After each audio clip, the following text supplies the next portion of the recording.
28 personas que a saber qué hicieron, que pueden afectar positiva o negativamente nuestra vida.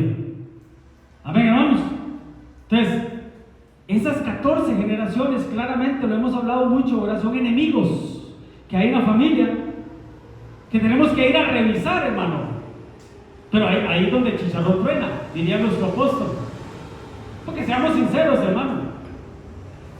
Dice el que tenemos que ir y examinar y cortar con eso en el nombre de Jesús.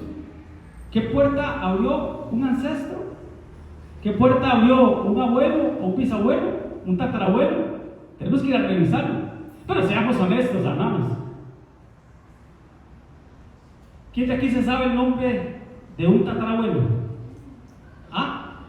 ¿De un tatarabuelo? ¿De un abuelo? Sí. ¿De un bisabuelo? ¿Sí se sabe? ¿Ah? De Benegildo. Ok, se sabe uno. ¿Alguien más? ¿Denis? Eduardo. ¿Un bisabuelo? Ok. Arelis. Israel. Ah, qué bonito. Príncipe. Manos, pero sinceramente no todos sabemos los nombres de los bisabuelos. Don Gil. Eso significa que algo han investigado de sus antepasados. Pero hermanos, sinceramente, solo sabemos el nombre, ¿cierto? Solo sabemos el nombre. Pero no sabemos qué torta se jalaron, qué hicieron, qué puerta abrieron. Porque muchos estamos aquí sentados hoy por la oración de una madre, por la oración de un abuelo, o porque un abuelo hizo algo bueno delante de los ojos de Dios y somos bendecidos y por eso estamos aquí. Pero también hubieron cosas malas que hicieron y que tenemos que ir a revisar. Pero hermanos, seamos sinceros, poco o nada sabemos de nuestros antepasados. Por eso ve lo que dice el libro de Salmos 19:12. ¿Quién podrá defenderme? No. ¿Quién podrá entender sus propios errores? ¿Quién, hermano? ¿Quién podrá entender sus propios pecados? Y vea lo que dice el salmista: líbrame de los que me son ocultos. Porque, hermanos, conocemos algún nombre de un bisabuelo, pero ¿qué hicieron? No lo sabemos. Tenemos que decirle al Señor que nos libre de los pecados ocultos que nos pueden afectar, y que por eso a veces nos comportamos como no queremos, porque está en nuestra genética, en nuestro ADN. Agarra un leoncito así pequeñito, hermano, y chinelo, cuídelo como un gato o como un perrito, y dele un año, y no le dé comer una semana, a ver qué reacción va a tener ese león, hermano. ¿Sí me van a entender? Porque por más que usted lo quiera, lo cuide y lo chinee, está en su ADN. Por eso Pablo decía, o la Biblia dice: miserable de mí, lo que no quiero, eso termino haciendo. Porque son cosas, hermano, que nos atraen, es la concupiscencia. Son los deseos internos, las pasiones internas que están dentro de nosotros, hermano, que nos afectan. Sí, es la genética humana. Por eso, hermanos, tenemos que pedirle al Señor ojos por dentro. Dios, tú conoces mi insensatez y mis pecados no te son ocultos. Ojo, para mí son ocultos, no sé ni conozco, los desconozco, pero Dios sí lo sabe. Dios sí lo sabe. Por eso, aquel pasaje, hermanos, que dice Jeremías 33:3, ¿qué dice? Clama a mí y yo te responderé. Amén. ¿Y qué dice después? Ocultas que tú no conoces. Entonces, por medio del Espíritu Santo, Él nos revela, hermano, por lo cual tenemos que pedir perdón y cerrar puertas. ¿Sí pueden entender? Yo lo he dicho siempre, a veces vemos personas en la calle y los juzgamos de primas a primeras por su forma exterior o su forma de ser. Y tal vez ellos no tengan culpa. A los abuelos o a los bisabuelos. Tal vez algunos machos, ese de pelo amarillo, y los papás no. Pero usted dice, ¿por qué este es macho? Ah, es que el abuelito o el bisabuelo era macho. ¿Sí me van a entender? Entonces son cosas, hermano, que vienen ahí. Entonces, cosas, hermano, que vivieron nuestros antepasados, que pueden ser positivos o negativos.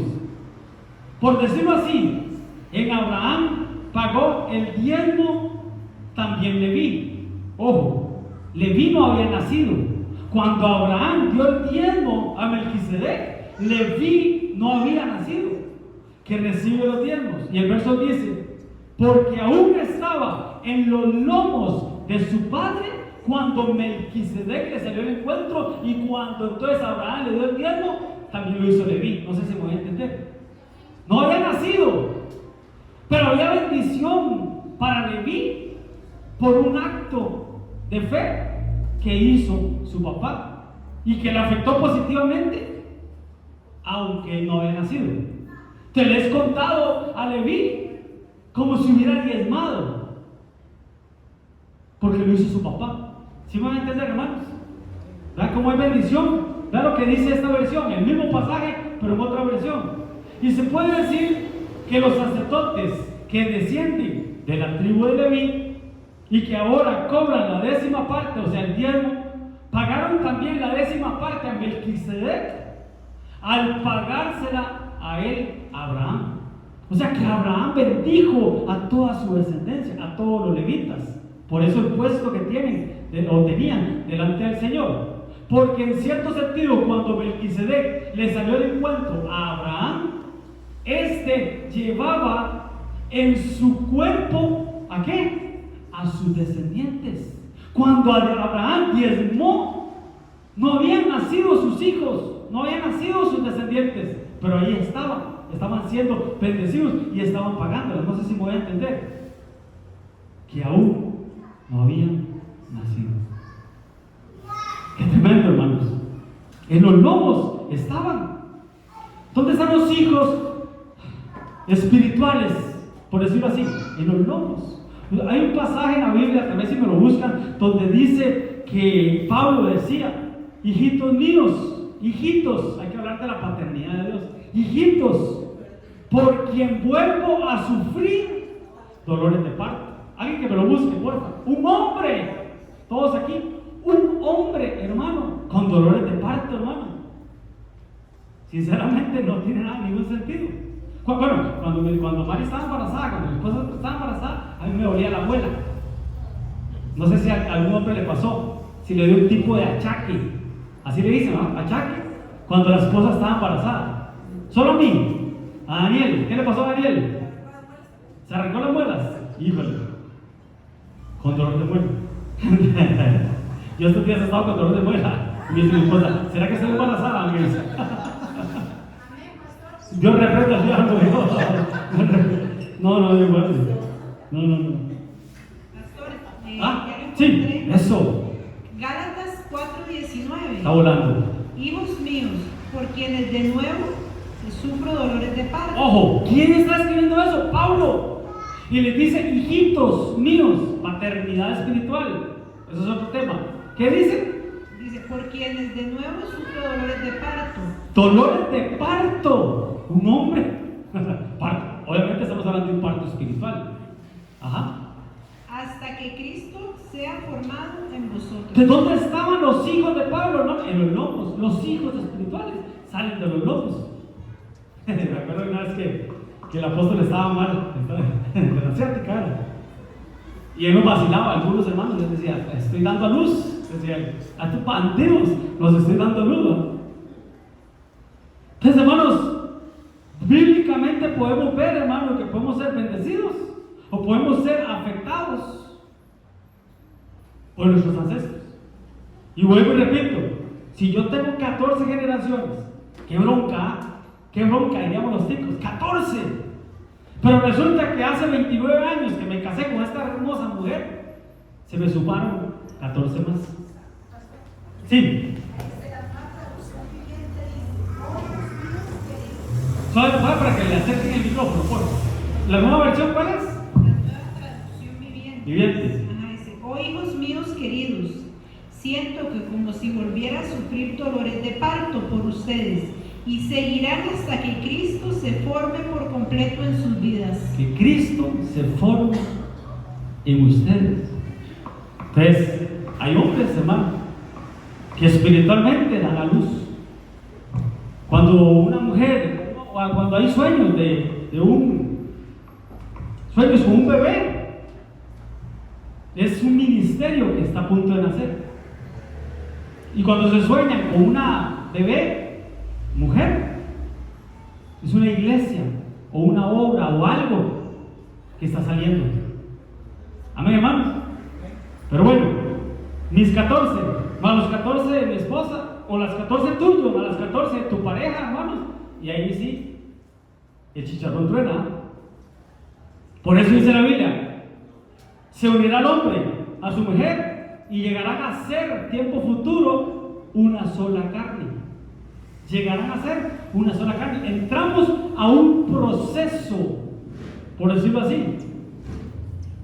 Pero hermanos, ¿cómo eso puede afectar mi matrimonio? ¿Puede afectar mi vida espiritual? ¿Cómo puede afectar a mis hijos o a mis nietos y a mis descendientes? Entonces, para eso, hermanos, se ocupa la disciplina en la familia. Se ocupa, hermanos, porque son mis principios, se los sumo a los principios de mi esposa. ¿Y qué hacemos? ¿Y qué hacemos? Pues fuimos criados completamente diferentes.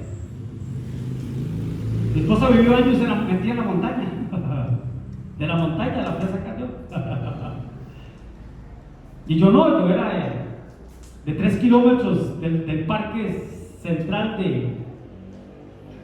de San José. Entonces éramos completamente diferentes. Y empezamos a conocernos, a convivir, hermanos, a buscar la unidad del cuerpo. Y después conocimos del Señor. Y ya entonces empezamos a afinar nuestras almas, a tener afinidad, ser afines del alma. Y ahorita estamos en el proceso de esa ayuda idónea, de la idoneidad, porque eso es del Espíritu. Pero para eso, hermanos, se necesitaba disciplina, se necesita disciplina en la familia. Porque son mis principios, son los principios de ella, que le inculcaron sus papás. Pero cuando venimos al Señor, no son ni los principios de los papás, ni mis principios, son los principios del reino. Son los principios de Dios.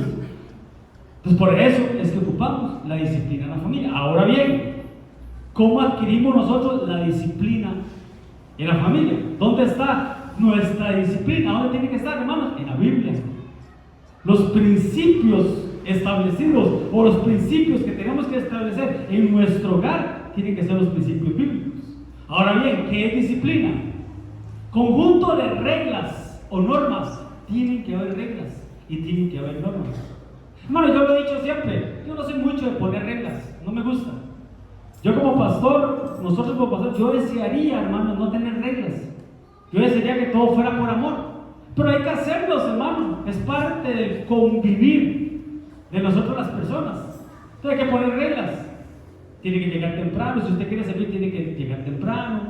Si usted quiere servir, tiene que venir también los miércoles, porque si no, imagínense que solo venga a danzar.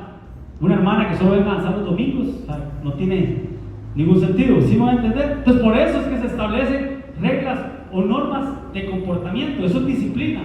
Porque es para mantener el orden y la subordinación. El orden, hermano. Porque Dios es un Dios de gracia, pero también es un Dios de gobierno. En el Señor todos somos iguales. En la gracia todos somos iguales. Pero en el gobierno tiene que haber un orden. Dios es un Dios de orden. De los miembros de un cuerpo o de una colectividad, en este caso de una iglesia, eso es lo que dice el diccionario, cuyo cumplimiento de manera constante conduce a cierto resultado. Entonces, ¿qué es disciplina, hermano? En el hogar, establecer normas, principios bíblicos. Disciplina, y qué tremendo, hermanos, porque podríamos decir que viene de discípulo. ¿Qué es un discípulo? Es un seguidor de un líder. Un discípulo cristiano es un seguidor de Cristo.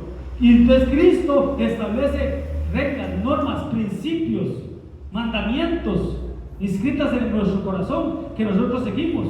Entonces, el que es buen discípulo, dice la Biblia, toma el arado y no puede volver a ver atrás. Porque el que hace eso no puede ser mi discípulo, dijo el Señor. Entonces, discípulo es un signo de una persona que obedece por amor, pero que tiene disciplina. ¿Sí me van a entender? Entonces, el Señor le habla, hermanos, a las familias, le habla a los matrimonios, le habla a los hijos, le habla a las esposas por aparte, le habla a los esposos. Vamos a ver hasta dónde llego, porque el tema es un poquito amplio, pero vea lo que le dice en los deberes matrimoniales, hermano. Primero le habla a la mujer. Por eso les dije ahora, no es casualidad lo que hoy pasó. No es casualidad. Y vamos a empezar con las mujeres, pero después le vamos a dar a los hombres también, hermanos. Le vamos a dar duro a los hombres y después a los hijos. Es parte de la disciplina. Pero vamos a ver hasta dónde llegamos. Asimismo, vosotras, mujeres, digan amén. Las mujeres.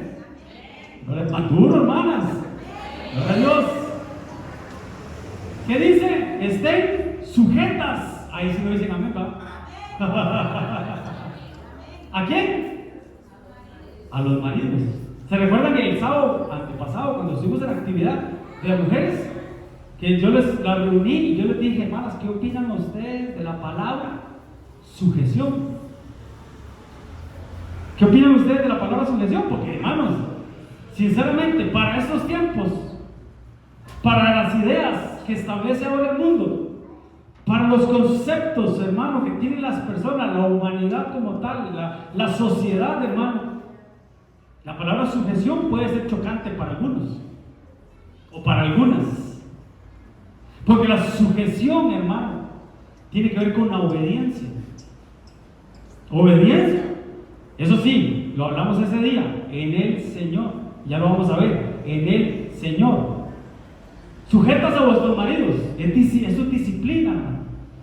Disciplina en el hogar, principios del hogar, para que también los que no creen a la palabra sean ganados sin palabra. Entonces, si hay una hermana que es creyente, pero su esposo no es creyente, la sujeción en el Señor puede hacer de que él crea y que sea ganado sin palabra por la conducta de esa esposa. ¿Sí me voy a entender? Entonces, ¿qué es sujeción, hermanos? Ya lo vamos a ver, pero es obediencia en el Señor. Pero no solo al Señor, no solo a los esposos, no solo a los esposos, pero sujeción, hermanos, es una respuesta del amor recibido. Vuelvo y repito, mujer, para que no te choque tanto esa palabra. La sujeción es la respuesta por el amor recibido de ese esposo. Sujetas. Jupotazo del Strong G5293. No me diga que repita esa palabra, suena raro. ¿Qué significa? Subordinar. Reflectivamente obedecer, bajo, sometido, sujeto, sumiso. Vuelvo y repito, para estos tiempos puede ser chocante. Para estos tiempos que hay tanta liberación femenina. ¿Por qué? ¿Por qué? Es que, hermanos, en serio, la ley del péndulo, todo extremo es malo. El péndulo va de un extremo a otro extremo. ¿Por qué la liberación femenina? ¿Quién me puede decir por qué hace unos años empezó a surgir la liberación femenina? ¿Por qué? Por el exceso del machismo. Entonces, todo extremo es malo. El legalismo en su iglesia lleva al libertinaje. ¿Sí pueden entender? Entonces, cuidado con los extremos. Entonces, ¿qué significa, hermanos, estar sujetas a sus maridos? Vuelvo y repito, es la respuesta, por decir, amorosa, o es la respuesta a un estímulo de amor que el esposo le da a su mujer. Es la respuesta natural a un liderazgo que ejerce el esposo en amor. Vuelvo y repito, es la respuesta natural de una persona que siente que hay un liderazgo pero amoroso. Por ejemplo, si un patrón ejerce su liderazgo de una manera lógica y bajo los estándares del respeto y la educación, ¿qué va a obtener de los empleados? Un buen trabajo, un buen rendimiento en su trabajo. Pero si es un tirano, si es una persona, hermanos, que anda con el látigo en la mano, la persona no va a trabajar por amor. En la primera cambia de trabajo. ¿Sabe cómo es? Sí, sindicato. ¿Sabe cómo es eso, hermanos? Es como la cobertura, tanto que hablamos de la cobertura. Pero lo hemos dicho siempre, hermanos, la cobertura es en el respeto, en el amor. Es como dice el apóstol Sergio Herman, es darse la mano y caminar juntos por una misma visión. Pero es darse la mano, no son cadenas. La cobertura no son cadenas. Y hay personas que se han ido y que Dios las bendiga, no hay ningún problema. Estuviste bajo esta cobertura, oramos por esas personas, las bendijimos, pusimos cobertura sobre ellas, pero en algún momento determinado decidieron cambiar de iglesia y no hay ningún problema. Mi consejo es, vaya, pero vaya a otra iglesia, no se vaya para el mundo. Y ahí se suelta, por decir así, la cobertura y se va con bendición. Porque la cobertura no es ataduras, no son grilletes, no son cadenas, igual es la sujeción. No sé si me voy a entender, porque es la respuesta, ¿no?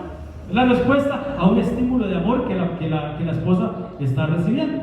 Entonces, cuando el esposo ama a la esposa como Cristo amó a la iglesia y dio su vida por ella, dice la Biblia, ahí es donde la esposa, hermanos, se sujeta o es sumisa a una respuesta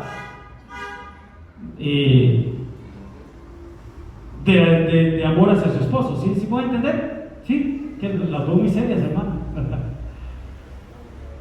Ayer el pastor habló de eso, ¿verdad? El pastor Otto Cabrera estuvo hablando un poquito de eso, ¿verdad? Y creo que me decía mi esposa que él comparaba la sujeción de una esposa a su esposo. ¿Cómo era que la comparábamos? Con la paternidad, ¿verdad? Ajá, basado en la paternidad. Por ejemplo, usted es papá. Los que son papás, levanten la mano. ¿Sí? Papás y mamás. A eso me refiero. Papaces y mamaces. Si un hijo le dice a usted, voy a tal lugar, usted le agradece a ese hijo que le informe. En el momento que va saliendo de la casa, en el momento que llegó al lugar por donde va, y en el momento en que se va a ir de volver para la casa, usted le agradece eso, ¿no? Entonces, la sujeción, así lo entendí como nos explicó mi esposa, algo así, en ese afín. Por ejemplo, mi esposa ayer iba para Tibás, yo me quedé estudiando el tema, me quedé en la casa con Cristi. Mi esposa me avisó, desde el momento en que yo la dejé en Sachí, pasaron los hermanos a recogerla, y ella me llevaba monitoreado, por decirlo así. Amor, estamos en tal lado, ya pasamos a recoger a la pastora de Grecia, después me avisó cuando estaba llegando a Tibás, y cuando estuvo en Tibás, y cuando salió de la iglesia, ya vamos de camino. No sé si me voy a entender, hermano, esa comunicación. Por ejemplo, don Marcos y doña Maritza son personas mayores que nosotros. ¿Y cómo se sujetan a nosotros, hermano? ¿Cómo nos respetan como pastores? Y ellos hoy, con la emergencia que tuvieron que irse de emergencia para el hospital, hermano, coordinaron con Denis, con Melissa, para que ellos los cubrieran como encargados de culto, y lo llamaron a nosotros y nos reportaron, hermano. Y no lo hicieron solamente para que oráramos por él, no, nos estaban avisando que se iban a ausentar de la iglesia. No sé si me voy a entender. Pero voy a ponerme yo en mi caso. Cuando nosotros estábamos en Tibás con nuestro pastor y íbamos a faltar un domingo a la iglesia, hermanos, perdón, pero lo mínimo que yo hacía era avisarle que me iba a ir. Era lo mínimo que yo hacía. Y no para que orara por mí porque iba de paseo, no solo por eso, sino que es mi pastor. yo lo veía como mi autoridad y como mi patrón. Perdón, como mi autoridad y como mi pastor. Es que estoy pensando ahorita. Todos aquí, la mayoría tenemos patrón. Solo Daniel que trabaja, él es su propio patrón, ¿verdad? Pero el 90% aquí tenemos patrón. No tenemos un jefe. Le pregunto, ¿usted faltaría a su trabajo sin reportarle a su jefe? Pero como ahí le pagan, ¿cierto? Pero como aquí no pagamos, aquí es por amor. ¿Sí me van a entender?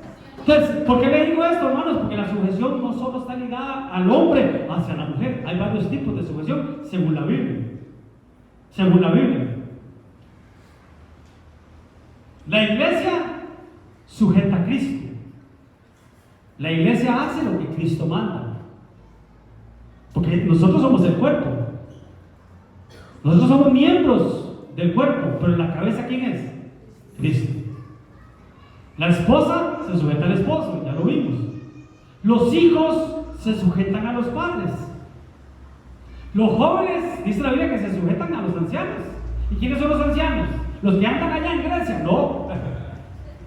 No solamente. ¿Quiénes son los ancianos? Los maduros, los que ejercen un liderazgo dentro de la iglesia. Entonces, joven, si en algún momento un anciano de la iglesia, un líder, un diácono, un servidor de la iglesia, te quiere instruir o llamar la atención, dice la Biblia que tenemos que sujetarnos. ¿Sí me van a entender? Los cristianos, ¿verdad? Se sujetan a sus pastores, según Hebreos 13 y 17, y nosotros nos sujetamos todos a las autoridades terrenales. ¿Cierto o mentira? Nos tenemos que sujetar a las leyes terrenales. Romanos 13. El viernes que veníamos de Tibás, como a casi a las 12 de la noche, entramos aquí a Naranjo, di la vuelta así, y me paró un tráfico. Y una vez me golpeó como un foco y me dijo que me brillara. Y obviamente yo paré.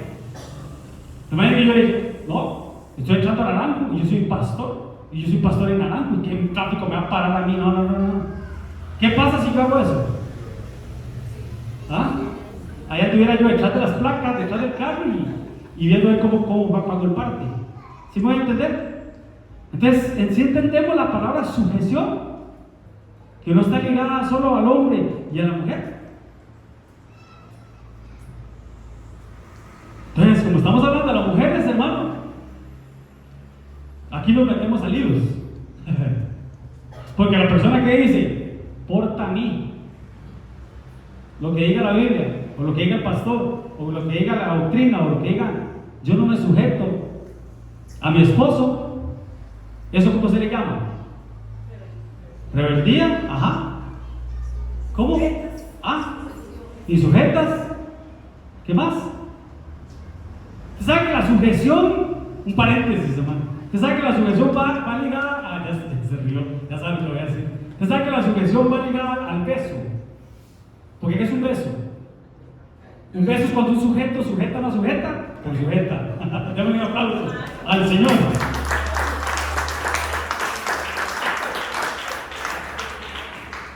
¿En qué estábamos, hermano, cuando me acordé de ese chiste tan malo?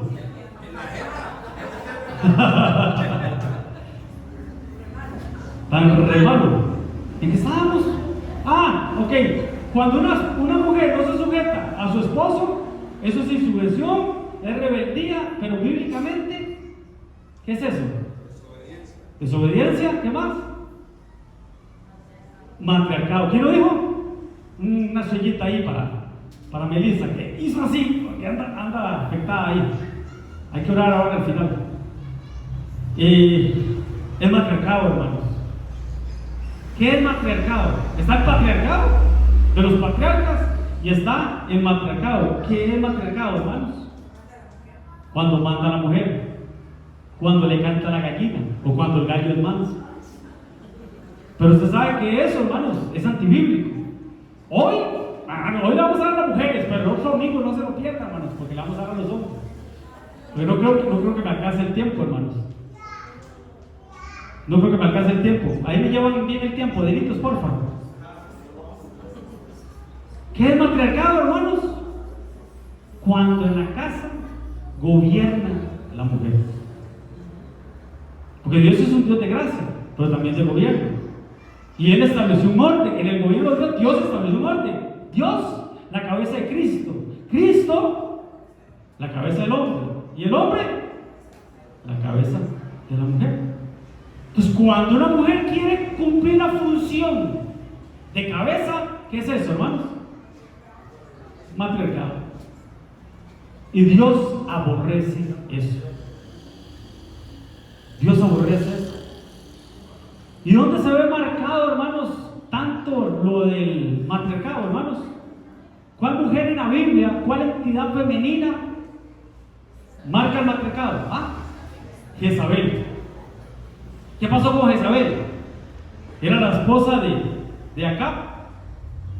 Y en un momento determinado, hermanos, había una viña, un viñero que estaba a la parte del palacio, por decirlo así, donde ellos estaban, porque Acab era el rey de Israel.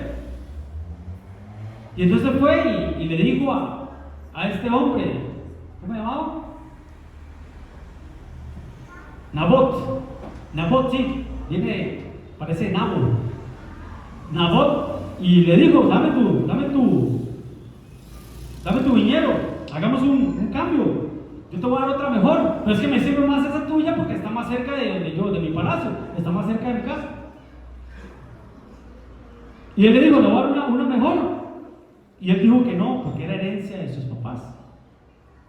Le dijo que no. Entonces, el rey, está bien, se entristeció, llegó a su casa y estaba triste, pero cuando lo vio la esposa, hermanos, Jezabel, así se llamaba, Jezabel, le dijo, ¿por qué? ¿Por qué estás triste? ¿Por qué tu espíritu está decaído? Entonces, él le contó lo que había pasado. ¿Y sabe qué hizo la bandida de eso, hermanos? Ella escribió carta en nombre de su esposo, en nombre del rey, la selló, la firmó como si hubiera sido él. Eso hizo, hermanos.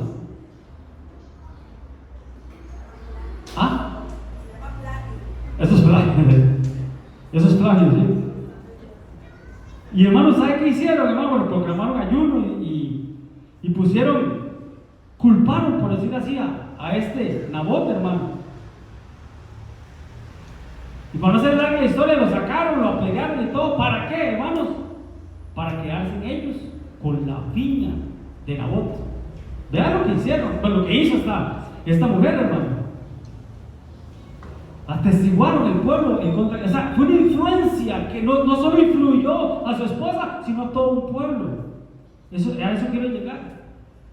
Y vean la injusticia que cometieron, hermano. Lo apedrearon. Y ahí después la mujer le decía, vaya, tome la viña, ¿verdad? Después de la torta que se había jalado. Claro, Dios aborreció eso. ¿Por qué, hermanos? Porque ella estaba ejerciendo una función que no le correspondía a ella. Y eso matriarcado. Efesios 5:22. Las casadas estén sujetas a sus propios maridos como al Señor. Pues ahí está la excepción. Y yo siempre lo he dicho. Las esposas sujetan a nosotros en el Señor. Y el ejemplo que hablábamos aquel día, ¿verdad? Imagínate que yo le diga a mi esposa, amor, vaya y asalte ahí a la pulpería, el combate, vaya y asalte. ¿Qué va a decir ella? No. Entonces le voy a decir a ella, es que yo soy su esposo y usted hace lo que yo diga. ¿Qué haría ella? ¿No? ¿Por qué? Porque está saliéndose del marco bíblico. Antes que, en ese caso, antes de respetarme a mí, respeta al Señor.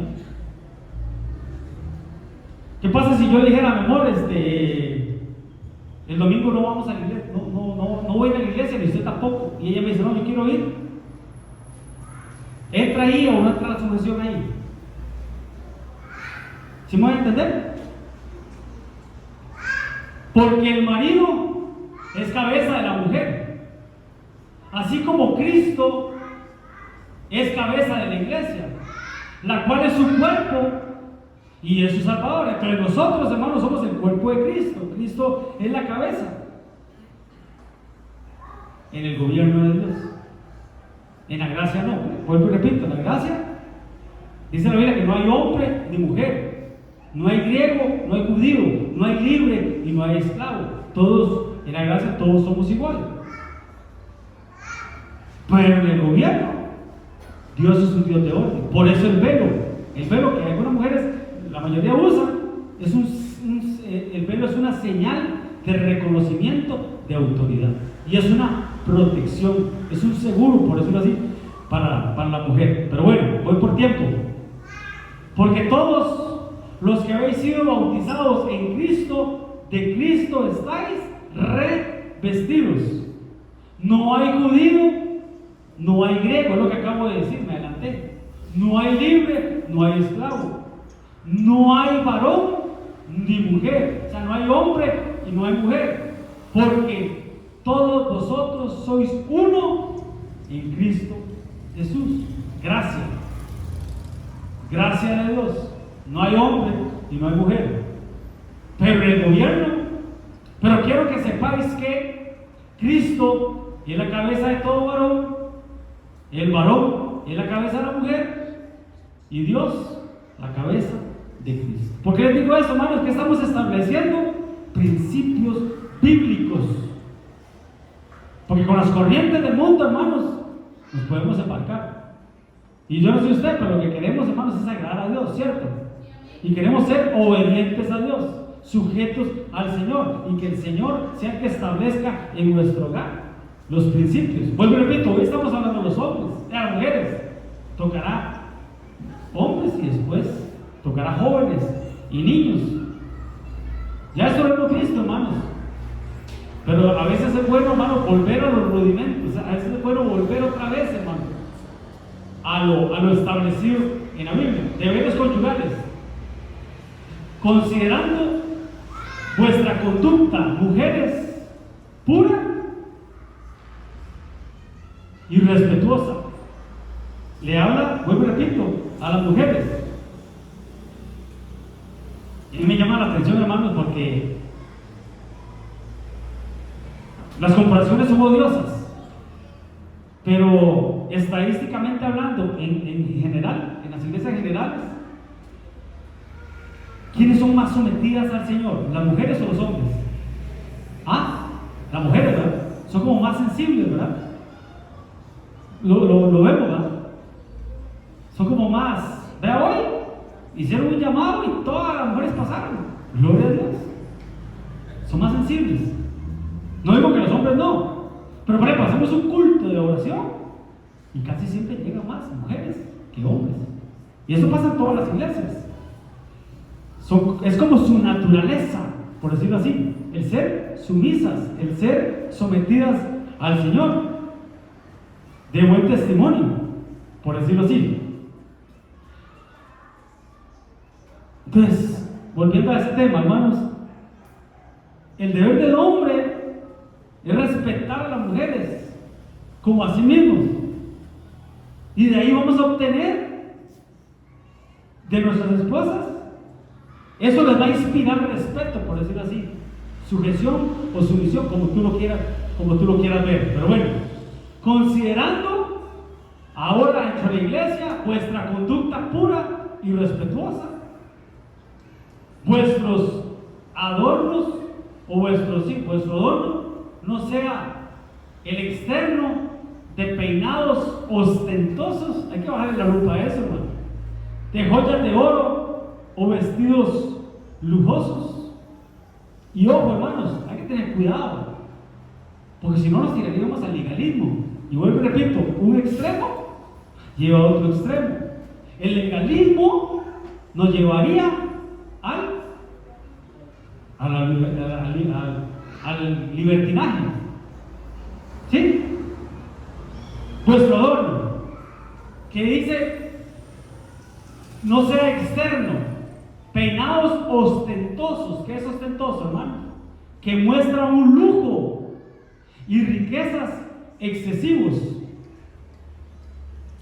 que hace con muestra de exageración para que los demás lo vean. Entonces, hermano, aquí no vamos a decir que no se tiñen el pelo. Se ve más linda las mujeres cuando se tiñen el pelo, obvio. Bueno, depende, ¿verdad? Mi mamá ya está en entrada de edad y un día le dije, mami, ya, no se tiñe el pelo, deje esconder las canas. Son bonitas las canas. Y se dejó de teñir el pelo y ahora está agarrando un tono canoso muy bonito. Mi papá también, mi papá se tenía el pelo, ¿verdad? Y un día le dije, papi, no esconda eso, es bonito. Dice la Biblia, delante de las canas te levantarás. Hay sabiduría en las canas. Entonces, ¿verdad? El punto, hermanos, es que no sean muestras de lujo y riquezas excesivas. La exageración.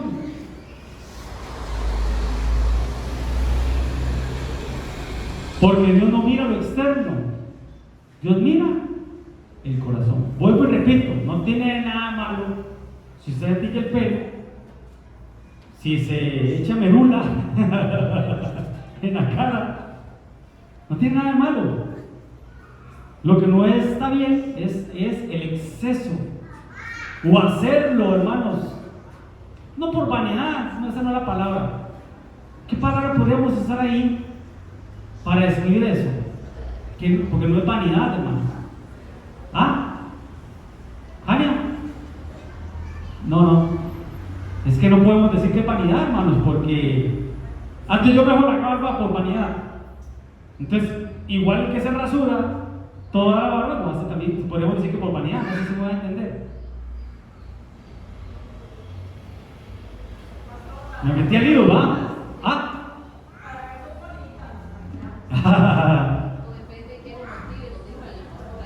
El punto es, eso es lo que veníamos hablando con mi esposa ahora. Ella me decía, depende de la motivación para que tú haces esas cosas.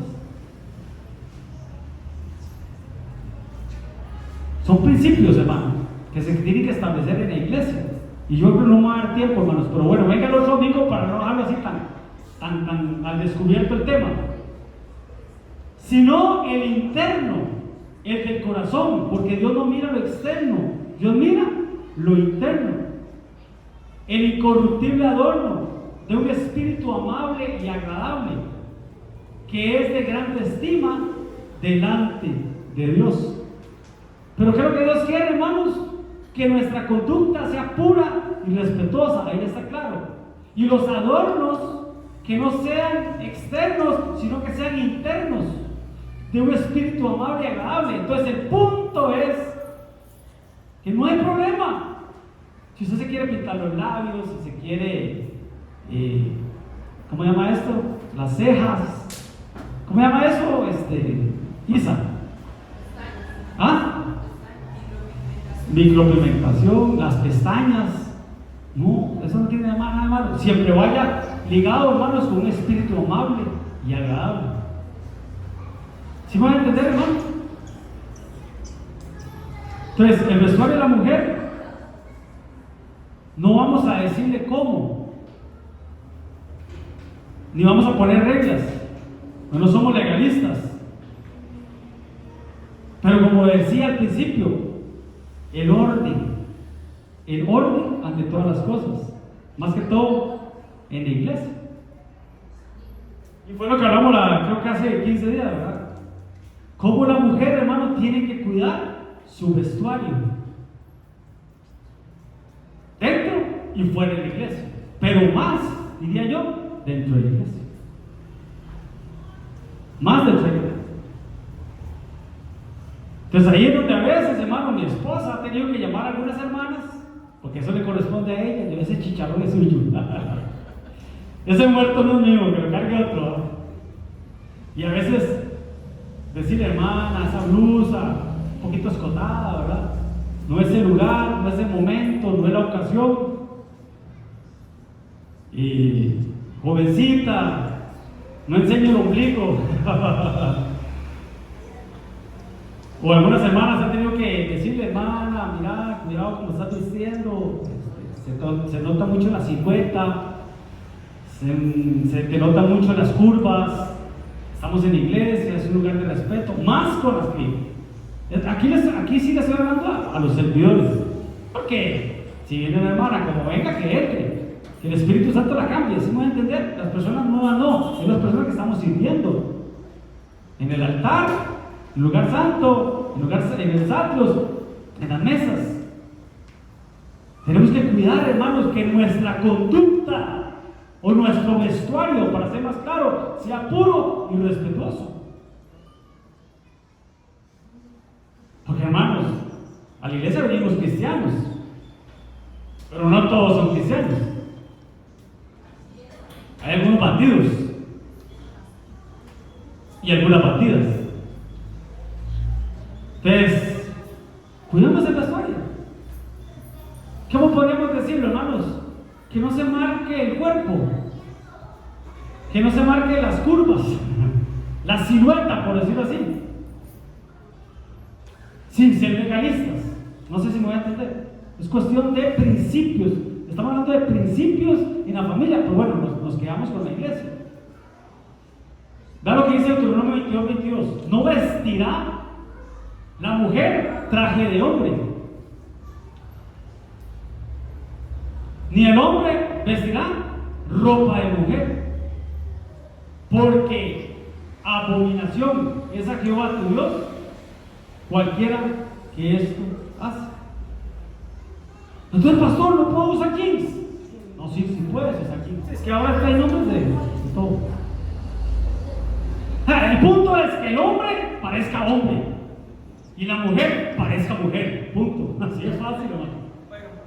Porque en mis tiempos, a las chiquitas que parecían, que se vestían como hombres, se les decía como marimachonas. Eso es lo que quiere decir. Pero no está diciendo, hermanos, que la mujer no se puede poner un jeans o una camiseta. Dele, está bien. El punto, hermanos, es cómo venimos a la iglesia, cómo nos vestimos para ir a la iglesia. Dele. Bueno, si no me equivoco, creo que, digamos, el primer pantalón que se usó, ¿verdad? Fue una mujer. No. ¿Por qué se llama pantalón? Un paréntesis, ¿por qué se llama pantalón? ¿Por qué se llama pantalón? Porque va de la panza al talón.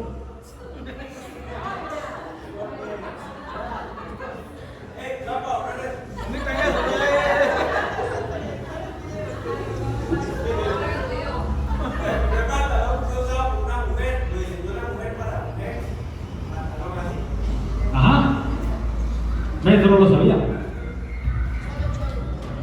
Pero ahí sí es. Vamos a ver, ¿cuál es nuestra cultura? Nuestra cultura no es la cultura del mundo. Nuestra cultura es cultura de reino.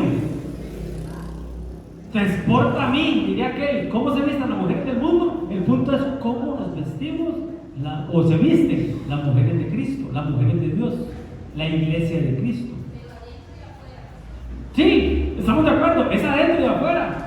Pero yo prefiero hablarle hoy de adentro y que el Espíritu Santo le hable de afuera, porque es por revelación. Entonces mi función aquí es adentro.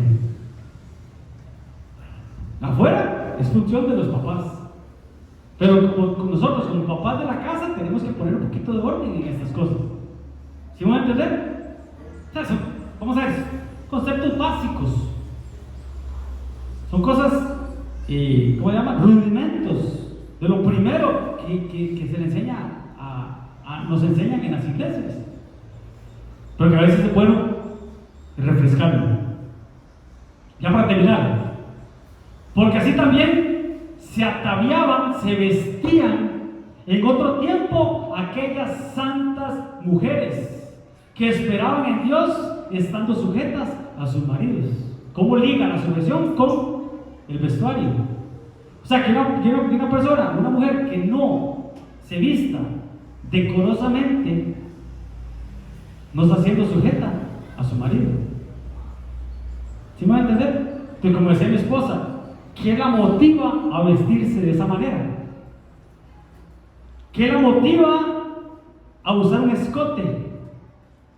O que se le vea la espalda, o que se le vea el ombligo, o que se le vean las piernas, no sé. ¿Qué motiva a esas cosas? Como Sara, esto es lo que le gusta a Hania, como Hania obedeció a Juancito, como Sara obedeció a Abraham, llamándole Señor, de la cual vosotras habéis venido a ser hijas, si hacéis el bien, sin temer ninguna amenaza. Pero ¿cómo empezamos? Abraham, Isaac y Jacob. Si ustedes fueran hijos de Abraham, las obras de Abraham hiciesen. Y aplica. Para aplicar, no vamos a llegar a ciertos extremos tampoco, ¿verdad? ¿Sí? ¿Por qué? Y ya con esto termino. ¿Por qué? La mujer virtuosa es corona de su marido. Es corona, no es cabeza. ¿Pero dónde va la corona? Ahí donde el chicharrón truena. Entonces, ¿somos o no somos? Es que adorno. Entonces, el esposo, no, es que la palabra exhibe no, ¿verdad? Busquemos otra palabra que no sea exhibe. El esposo exhibe a su mujer, muestra a su mujer. Presume, luce. Es que ¿qué otra palabra podemos usar? La alaba. Sí, está ahí. Entonces, esposo. La honra. Esa es la palabra. Gracias. La honra. Le da su lugar. ¿Te ve como la sujeción va en ambas vías? Imagínense ustedes, hermanos, que yo pide más a una hermana o a las hermanas que a mi esposa. Que abrace más a las hermanas que a mi esposa, o bese más a las hermanas que a mi esposa. Eso es mi función. Y cada esposo honra así a su esposa. Y le garantizo, hermano, que si el esposo le da a la esposa su lugar, la honra, la bendice, ¿qué va a recibir ella como muestra de amor y de cariño? Sujeción y respeto en el Señor. Amén, hermanos. Ya suavizamos el tema. A eso quería llegar. La mujer virtuosa es corona de su marido. Mala, que no hay aquí, como cáncer en sus huesos. Carcome los huesos, dice otra versión.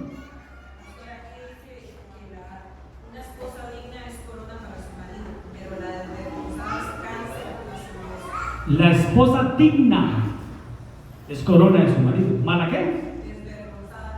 Desvergonzada. O sea, que no tiene vergüenza. Amén, hermanos. Aquí seguiríamos hasta las 3 de la tarde, pues ya me dio hambre.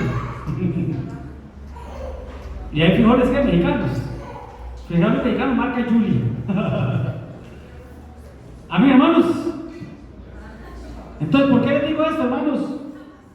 Porque como una mujer puede levantar a un hombre, una mujer lo puede destruir. Lo puede echar. Si no, pregúntele a Sansón, hermano. ¿Qué le pasó con Dalila? Sí. O qué le pasó a. ¿Cómo se llamaba? ¿Quién era? Naval. Que no valoró la esposa que tenía. Pero como me decía mi esposa ayer, que decía el pastor Otto, que predicó ayer en Tibás, que la mujer, ¿cómo era? Se salvará engendrando hijos, así decía. La mujer se salva engendrando hijos. Es lo que dice la Biblia. La mujer se salvará engendrando hijos, pero hermanos, ¿quién engendra? El hombre. La mujer no engendra. La mujer concibe. La mujer queda embarazada. El que engendra es el hombre. Entonces, ¿de qué está hablando, hermanos? De dar vida. Engendrar es dar vida. Reengendrar, hermanos, es alguien que tiene vida y le pusieron otro tipo de vida. Vosotros sois, le dijo el Señor a los fariseos, de vuestro padre, el diablo. Pero el diablo no era padre. Era padre de mentira, pero no era padre. ¿Por qué le dijo padre? Porque los había reengendrado con la mentira. Entonces ahí entra también la paternidad espiritual. Si alguien te reengendró con la palabra, ese es tu padre espiritual. Pero bueno, ese es otro tema.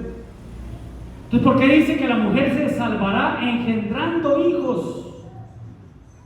No dice dando a luz, no dice concibiendo hijos, dice engendrando. Entonces, ¿qué tiene que hacer la mujer virtuosa? Enseñar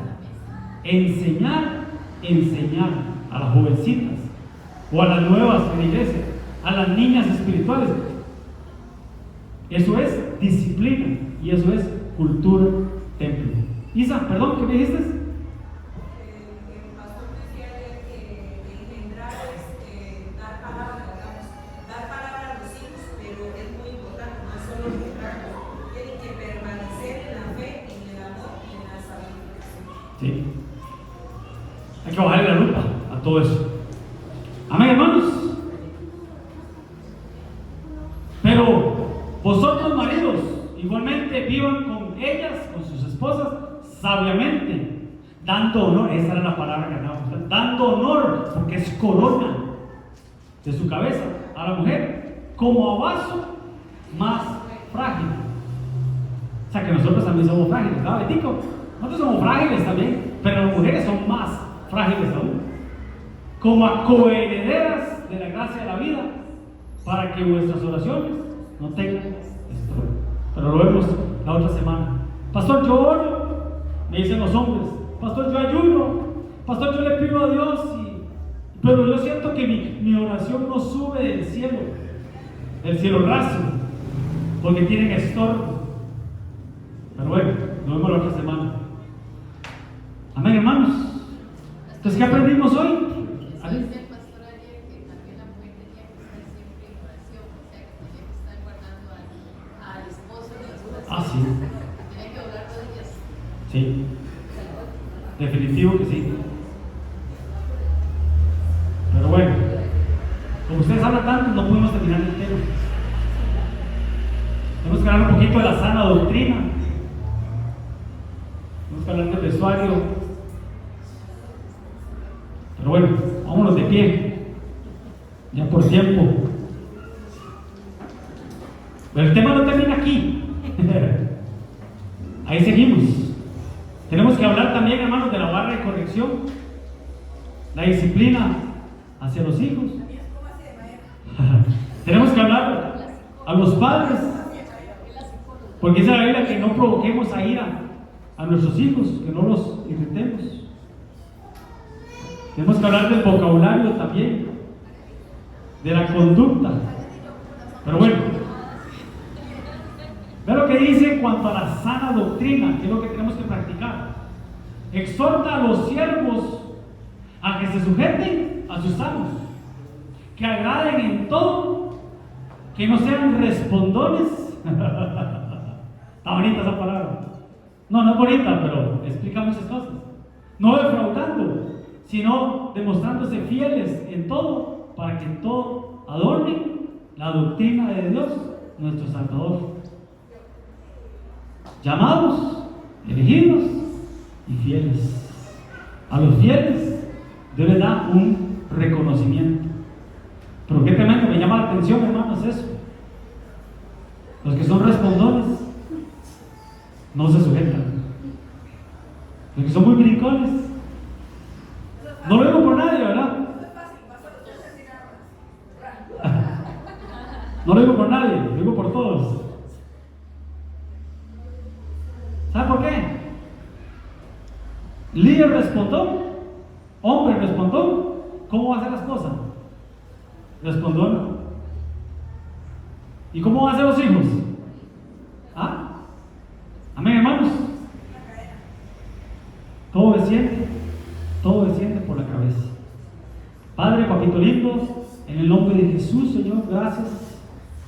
Gracias, amado Señor. Gracias, amado Rey, papito lindo. Padre, yo te pido en el nombre de Jesús, Señor, que tu palabra, Señor, pega como un ungüento, Señor, para nuestras vidas, Señor. Porque puede ser un poquito chocante, Señor, para para la cultura, Señor, para la cultura del mundo, Señor. Sabemos que estamos bajo tu cultura, Señor. Venga a nosotros tu reino, Señor. Venga a nosotros tu cultura, Señor. Venga a nosotros tus principios, amado Dios. Padre, en el nombre de Jesús, Señor, que venga hasta tu palabra, Señor, para nosotros, Señor, como un, Señor, un bálsamo, Señor, para nuestros corazones, Señor, para poder, Señor, obedecerte a ti, obedecer tu palabra, papito lindo. No es palabra de hombre, es palabra tuya, amado Señor. Padre, en el nombre de Jesús, establece tu reino, Señor, en nuestras mentes. Establece tu reino, Señor, en nuestros corazones, papito lindo. Padre, que la sana doctrina, Señor, que aquí aprendemos, Señor, la tengamos, Señor, por obra, papito lindo, y que entendamos, Señor, cuál es tu voluntad, Señor. Que no se haga nuestra voluntad, Señor, que se haga tu voluntad, Señor. Que en esta iglesia se haga tu voluntad, Señor, como se hace allá en los cielos, Señor. Padre, danos discernimiento para poder entender nuestros propios errores, nuestros propios pecados, aunque sean ocultos, Señor. Líbranos de todo eso, papito lindo, Señor, para que tú reveles, Señor, a nosotros cosas grandes y ocultas, Señor, que no conocemos, papito lindo, porque vamos en camino de la perfección, papito lindo. Padre, permítenos alcanzar la disciplina en nuestros hogares, reglas establecidas, Señor, bajo un mandato divino, Señor. Permítenos, Señor, a las mujeres, Señor, permíteles, Señor, que ellas, Señor, se sujeten a sus esposos por amor, papito lindo, por amor a ti, Señor, por amor a su esposo, y que ellas, papito lindo, Señor, entiendan, Señor, que tú eres un Dios de gracia, pero también un Dios de amor, Señor. Padre, permítenos, Señor, ser de buen testimonio adentro y afuera, Señor, a respetarnos, pero también a inspirar respeto, papito lindo. Que sea una libertad, una verdadera libertad, Señor, el ser sujetos, no por obligación, sino por voluntad propia, Señor, por amor, Señor, que es el vínculo perfecto, Señor. Que podamos entender que en la sujeción, Señor, hay bendición, hay protección y hay respaldo tuyo, Señor. En el nombre poderoso de Jesús, amén. Dame un aplauso al Señor. Gloria a Dios. Dios te bendiga.